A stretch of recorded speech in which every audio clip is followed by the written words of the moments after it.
Gecina est une société foncière.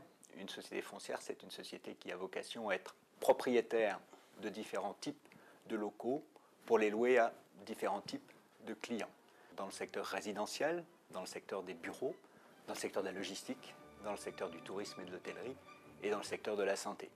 Notre vocation, c'est de louer des locaux, soit directement à des sociétés quand il s'agit de bureaux, soit directement à des exploitants d'hôtellerie ou des opérateurs dans le domaine de la santé, soit directement à des locataires dans le domaine résidentiel.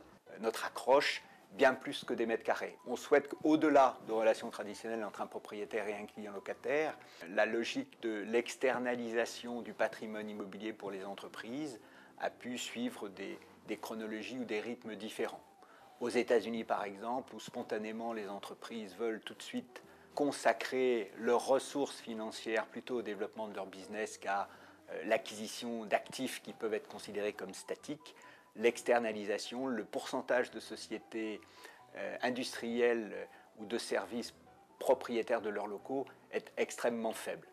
En France, c'est un mouvement qui est apparu depuis une dizaine ou une quinzaine d'années, aussi bien lancé par des opérateurs publics que par des sociétés privées qui ont souhaité, qui ont pris conscience du coût de leur immobilier dans leur bilan et qui ont préféré récupérer les ressources correspondantes, même si en contrepartie de cela, ils payent maintenant un loyer, récupérer les ressources correspondantes pour les affecter à leur business principal, qui est leur cœur de métier. Leur cœur de métier n'ayant pas vocation à être l'immobilier. La localisation de l'immeuble, c'est ça qui va assurer pour un propriétaire la pérennité de l'exploitation de l'immeuble. Et donc, on commence par voir l'immeuble au travers de sa localisation, l'importance de sa localisation, et on raisonne en termes de marché. Et dans un marché géographiquement déterminé, il faut s'adapter à la cible de clientèle. Il faut adapter le produit, il faut adapter l'immeuble à la cible de clientèle qui paraît la plus pertinente.